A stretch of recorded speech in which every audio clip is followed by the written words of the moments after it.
자, 이번 영상에서는 위젯들을 이용해서 하나의 화면을 구성을 하기 위해 위젯을 배치하는 방법에 대해서 살펴보도록 하겠습니다. 현재 TK인터를 이용해서 만든 윈도우 어플리케이션에서 위젯을 화면에 배치하는 방법은 세 가지 방법이 제공이 되어지고 있어요. 팩이라는 메서드를 사용하는 방법과 place라는 메서드 혹은 grid라는 메서드를 이용하는 방법인데, 암묵적으로 우리는 지난 영상에서 팩이라는 메서드를 이용해서 각각의 위젯들을 윈도우에 부착하는 방법들에 대해서 살펴봤습니다.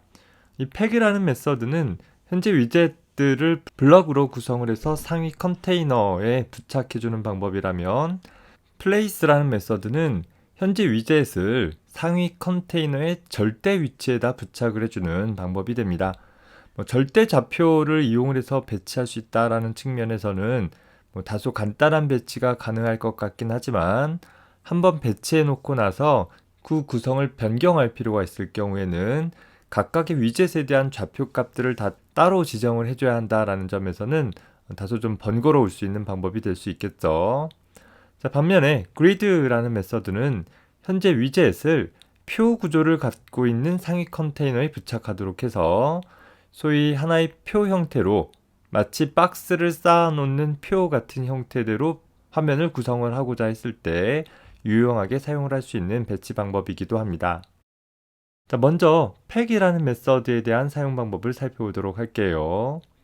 현재 팩이라는 메서드는 매개 변수로 side라는 매개 변수와 fill이라는 매개 변수 혹은 padding xy 또 i padding xy라는 값들을 갖게 되어지는데, side라는 매개 변수는 배치 방향을 지정하게 되어집니다. 기본 값은 탑, 즉 위쪽 방향이 되어져서 같은 방향으로 배치되어지는 위젯들을 순서대로 쭉 쌓아가는 형태로 배치되어지는 특징을 갖게 되어집니다. 따라서 우리가 지난번에 작성했던 예제에서처럼 그저 팩이라는 메서드를 호출을 하게 되어지면 side라는 매개 변수의 기본값이 탑으로 적용되어져서 배치되어지는 순서대로 위에서 아래 방향으로 순서대로 한 줄로 쭉 배치되어지는 그런 특징들을 갖게 되어지겠죠. 물론 side라는 매개 변수에는 bottom이라는 값이나 left 혹은 right라는 값을 지정을 해서 어느 쪽 방향을 우선 배치할 것인지 방향을 지정해 줄 수도 있습니다. 자, 반면에 fill이라는 매개 변수는 폭을 맞추는 방법을 지정해 줌으로써 현재 위젯이 배치되어질 컨테이너의 가로폭 혹은 세로폭에 맞추어서 현재 위젯의 크기를 지정하고자 했을 때 종종 유용하게 사용되어질 수 있는 매개 변수이기도 합니다. 세 번째 나와 있는 padding x, padding y라는 매개 변수는 현재 위젯이 배치되었을 때 현재 위젯의 바깥쪽 여백, 즉 현재 위젯과 다른 위젯 사이의 외부 여백을 지정할 때 사용할 수 있는 매개 변수라면, i padding x, y라는 것은 소위 inner padding 정도로 생각하면 되겠어요. 내부 여백, 즉 현재 위젯의 경계선에서 내 내용물 사이의 여백을 지정을 할 때 사용을 하는 매개 변수입니다. 간단한 예를 통해서 살펴봅시다. 자, 다음은 팩 메서드를 사용한 간단한 예를 작성을 해봤습니다. 현재 buildGUI라는 함수를 통해서 윈도우를 어떻게 구성할 것인지를 기술을 했고, 주 프로그램 부분에서 tk라는 함수를 통해서 하나의 윈도우를 생성을 하고 적절한 크기를 설정한 후에 현재 이 윈도우에 대해 부착되어질 버튼 객체들을 만들고, 각각의 버튼 객체들을 현재 윈도우의 탑 방향에, 사이드 방향을 탑 방향으로 해서 부착할 수 있도록 구성을 해봤습니다. 5개의 버튼들을 부착한 순서대로 1번 버튼부터 5번 버튼까지 위에서 아래 방향으로 나열되어져서 부착되어지는 것을 볼 수 있겠죠. 자, 첫 번째 버튼은 그저 사이드라는 속성만 부여해서 부착했기 때문에 그저 버튼이라는 하나의 레이블을 표시할 수 있을 만한 작은 버튼이 하나 만들어져서 부착이 되어졌어요. 자, 반면에 두 번째 버튼에 대해 팩 메서드로 호출하기로는 패딩 속성을 패딩 x는 50, 패딩 y는 20이라는 값을 지정을 했잖아요.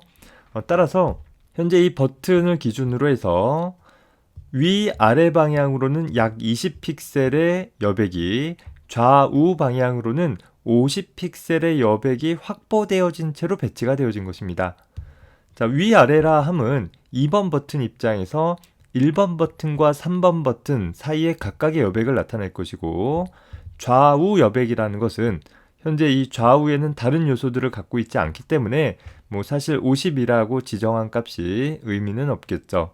자, 세 번째 버튼 같은 경우 보면 현재 아이 패딩 값을 역시 50과 20이라는 값으로 각각 지정을 했는데, 얘는 내부 여백을 가리킨다라고 했었죠. 현재 버튼의 경계면과 버튼의 내부 내용물인 버튼 텍스트 사이의 여백들을 나타내 주는데, 아이패딩 X 값이 50이니까 좌우 여백이 50픽셀, 상하 안쪽 여백 값이 20픽셀이 할당이 되어진 것입니다. 똑같이 X 값이 50, Y 값이 20이 할당되었으나 현재 그냥 패딩 XY라는 값은 버튼 자체는 조그맣게 보여지고 버튼과 다른 버튼 사이의 여백을 지정한 것이라면, 이너 패딩 값을 지정한 경우는 버튼의 외곽선이 꽉 채워진 형태로 배치가 되고 있다라는 점에 유의를 해주기 바래요. 자, 네 번째 버튼 같은 경우는 역시 여백에 대한 지정 없이 바로 팩했기 때문에 3번 버튼과 4번 버튼의 수직 방향에 있어서의 여백은 전혀 없습니다. 자, 이 상황에서 현재 fill x라는 값을 지정을 했기 때문에 현재 이 그림에서는 잘 나타나지 않지만 현재 이 버튼이 x 여백만큼을 꽉 채운 형태로 구성이 되어진 것이에요.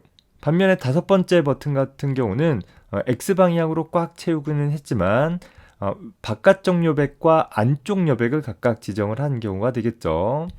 바깥쪽 여백이다 라고 하면 현재 패딩 X니까 좌우의 여백이 30픽셀이 될 것이고, 현재 상하의 여백이 각각 10픽셀이 되어지는 형태가 될 것입니다. 반면에 안쪽 여백 같은 경우는 현재 이 X방향으로 꽉 채워라 라고 했기 때문에 사실 X방향의 여백은 다소간 의미가 없는 그런 값이 되어지겠죠. 물론 안쪽 여백의 세로 여백 값은 여기 잘못됐네요. 수직 방향의 위아래에 대한 여백 값은 20픽셀은 의미 있게 적용이 되어질 것입니다. 자, 실행 결과를 한번 살펴볼게요. 자, 현재 보면 버튼 1과 버튼 2, 버튼 3과 버튼 4, 그리고 버튼 5가 배치가 된 것을 볼 수 있어요. 아까 캡처 화면에서는 잘 드러나지 않았던 것이 버튼 4라는 것이 현재 폭 영역을 꽉 채우고 있다라는 것입니다. 자, 만약에 내가 현재 윈도우의 프레임의 폭을 늘린다라고 한다면 현재 내가 X방향으로 꽉 채워라 라고 했기 때문에 프레임의 폭만큼 버튼의 가로 길이가 늘어난 것을 볼 수 있어요. 역시 다섯 번째 버튼도 프레임의 폭만큼 가로 길이가 늘어나고는 있죠. 다만 다섯 번째 버튼은 네 번째 버튼과 다르게 바깥쪽 여백을 지정을 했기 때문에 살짝 들여 써져 있는 형태를 볼 수 있습니다. 현재 프레임의 폭을 줄여볼까요? 쭉 줄여서 자, 이렇게 줄어들게 되면 현재 3번 버튼 같은 경우는 내부 여백 값을 50으로 지정을 했기 때문에 더 이상 이렇게 줄어들지 못하도록 좀 막혀 있기는 하고, 충분한 너비가 부여되어 있지 않을 때에는 이런 패딩이라는 속성들이 상황에 따라서 다소 좀 무력화되어진다라는 측면도 살펴보면 되겠습니다. 그래서 우리는 적절한 크기로 각각의 위젯의 크기를 설정을 하고 아예 프레임의 크기를, 현재 윈도우의 크기를 변경하지 못하도록 고정해버리는 것도 한 방법이 되어지겠죠. 더불어서 여기 작성한 버튼들은 커맨드라는 매개 변수를 갖고 있지 않기 때문에 눌러봐야 아무 동작도 하지 않는 그냥 빈 껍데기만의 버튼이다 라는 거 참고해서 보기 바랍니다. 자, 두 번째 살펴볼 메서드는 place라는 메서드가 있습니다. 자, 위치시켜라 라는 것인데, 화면의 좌측 상단 꼭지점을 원점으로 해서 배치할 위젯의 절대 좌표값을 지정해주는 방법이에요. 그래서 매개 변수 x나 y를 통해서 현재 화면 좌표 어디에 배정할 것인지를 직접 기술해주는 방법입니다. 물론 매개 변수 width나 height 같은 경우는 위젯의 폭과 높이를 지정을 해줄 수 있는데, width나 height라는 속성이 생략되어진 경우에는 위젯의 원래 크기, 그 내용을 표시할 만한 충분한 원래 크기로 지정이 되어집니다. 자, 화면 좌표는 기본적으로 화면의 좌측 상단 꼭지점, 그러니까 내가 표시할 윈도우의 왼쪽 상단의 값이 원점, 즉 0by 0으로 기준 삼아서 오른쪽으로 갈수록 X값이 증가되어지는 방향, 그리고 아래쪽으로 내려갈수록 Y값이 증가되어지는 방향이다 라는 것을 참고해 보기 바랍니다. 우리가 워드 프로세서에서 문자를 쭉 입력해 나갈 때 그 글자들이 쓰여나가는 방향과 일치한다라는 것이죠. 수학적인 좌표 체계와 비교해 본다라고 하면 X방향은 똑같지만 Y방향이 좀 반전되어 있다라는 점에서 유의를 해주기 바랍니다. 예제를 살펴봅시다. 현재 플레이스 메서드를 사용한 간단한 예제인데, 마찬가지로 빌드 GUI에서 화면 구성을 담당하도록 했기 때문에 주 프로그램 부분은 앞서서 작성한 것과 거의 동일하죠.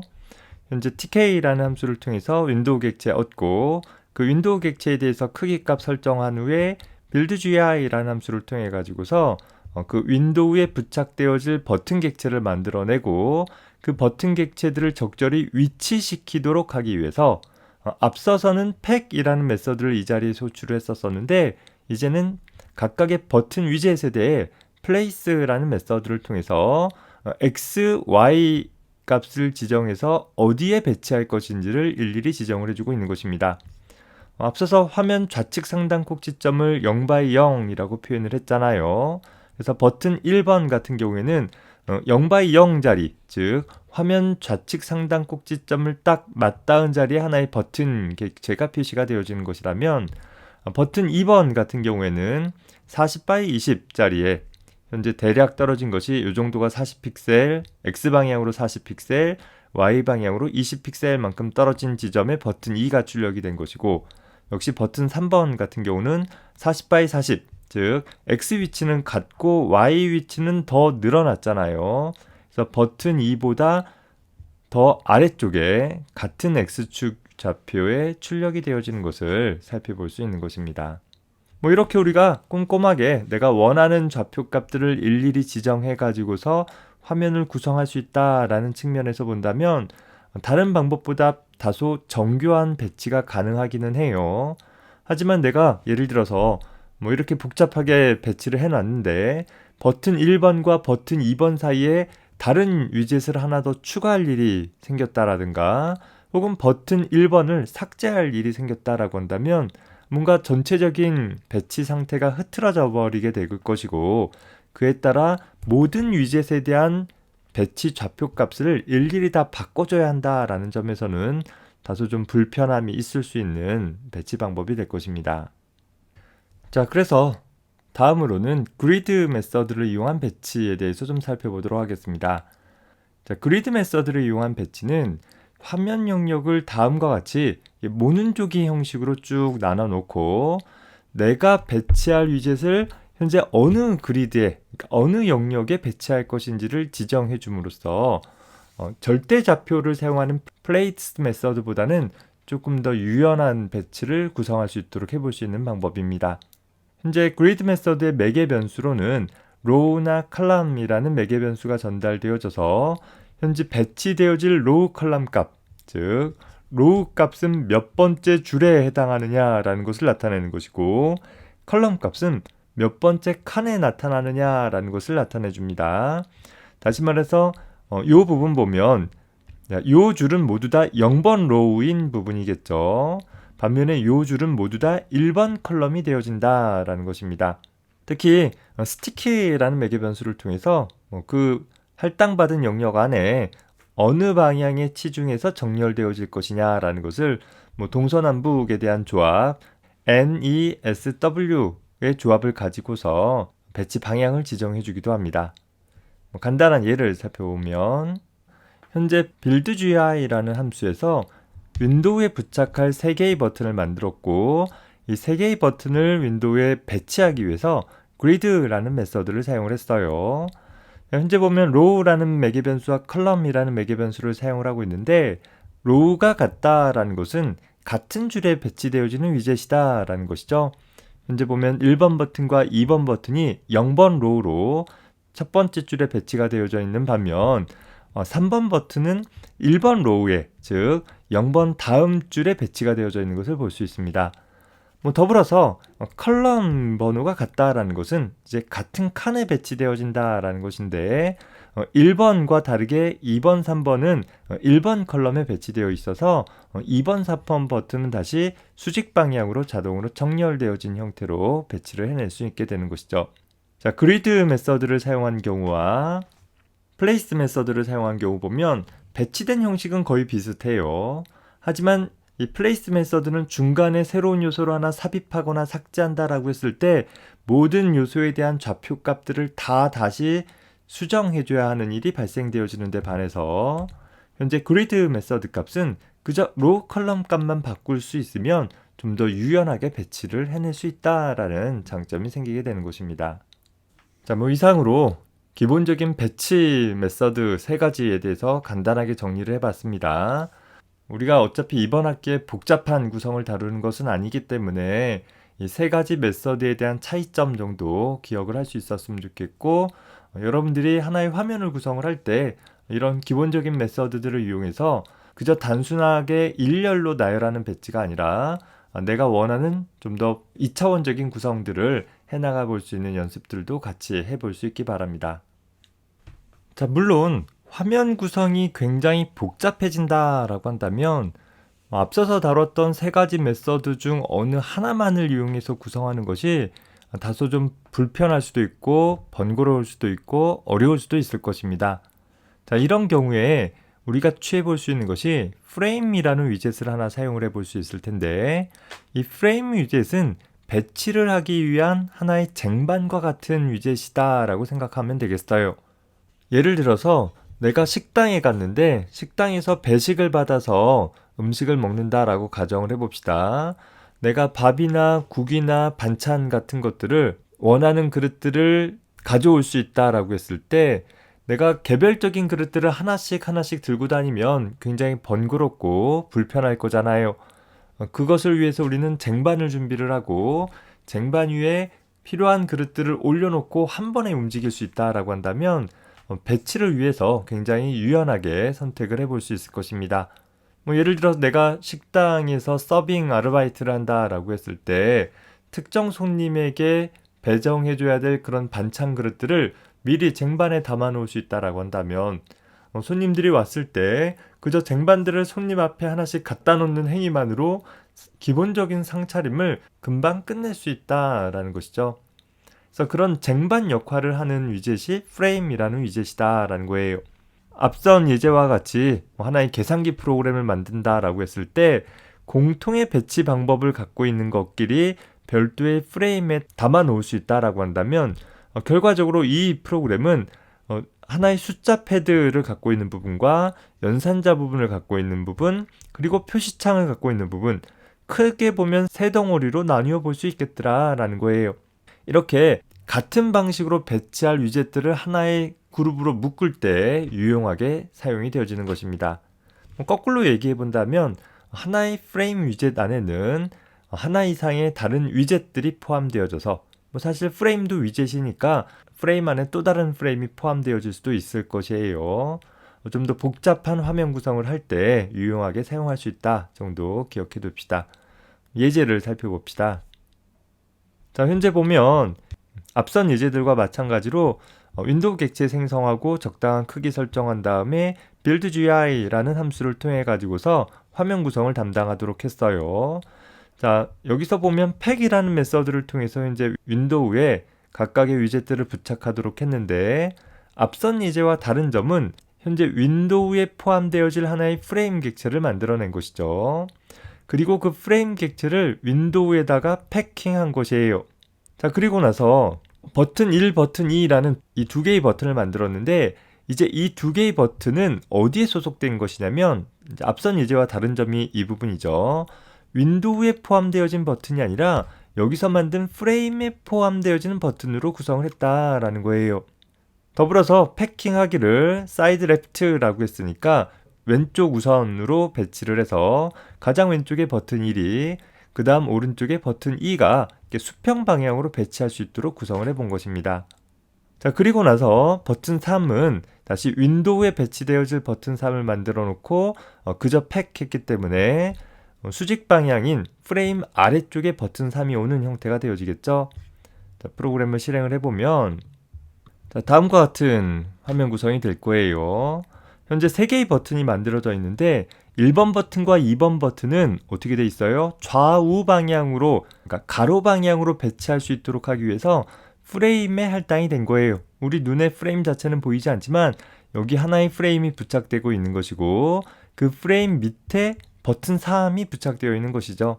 그래서 이렇게 서로 다른 배치를 하고 있는 여러 개의 위젯들을 한 덩어리로 묶어주는 역할들을 프레임을 통해서 간단하게 해볼 수 있을 것입니다. 자, 이번 강의에서는 하나의 윈도우 프레임을 구성을 했을 때 각각의 위젯들을 화면에 어떻게 배치할 것인가에 대한 이야기에 대해서 살펴봤습니다. 크게 3가지 배치 방법이 제공이 되어졌고 팩이라는 방법이 가장 간단하게 배치해 볼 수는 있긴 하지만 단순 나열로 배치되어지는 방법이다 보니까 복잡한 화면 구성을 할 때는 적절치 않을 것이에요. 물론 플레이스라는 메서드를 사용을 하게 되어지면 절대 좌표 값을 이용해서 내가 원하는 자리에 직관적으로 배치할 수 있는 여지는 있겠지만 유지보수하기 어려운 점이 있다라고 했었고, 또 그리드라는 메서드를 사용을 하게 되어지면 2차원적인 구성을 행열 단위로 하긴 하겠지만 각각의 열 단위로 줄을 맞춰서 배치한다라는 한계가 있었을 거예요.